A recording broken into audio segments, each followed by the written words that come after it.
จิตตามลมชมวิวท่ามกลางสายฝนข้าวกวนสับสนเหมือนดังฟ้านองฮักเขาสองมุนมองเศร้าสวงในเมื่อน้องจากไปแสนไกลมีเหตุผลย้อนหลายคนฝากหักกับนวลนา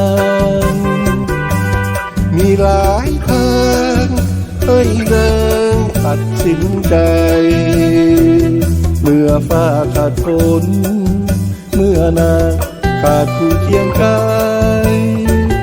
คงช้ำนึกได้คุณค่าแห่งความหักปล่อยจิตตามลมสมวิวระบายความหลังถึงหักทางก็ยังโบชินใจฟ้าวันใหม่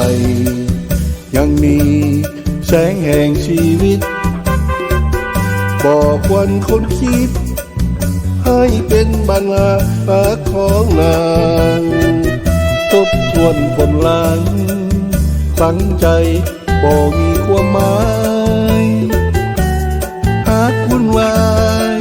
ขอปล่อยไปตามสายลม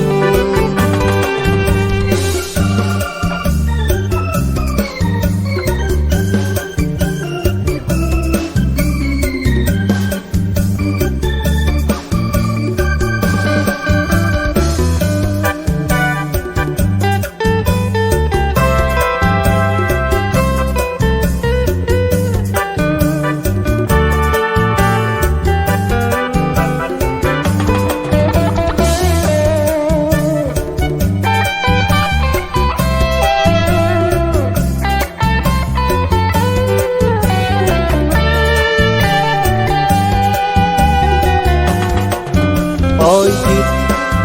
ตามลมชมวิวระบายความหลังถึงหักทางก็ยังโบชินใจฟ้าวันใหม่ยังมีแสงแห่งชีวิตบอกวันคนคิดให้เป็นบัญญัติของนางทบทวนผลหลังฝังใจบ่มีความหมาย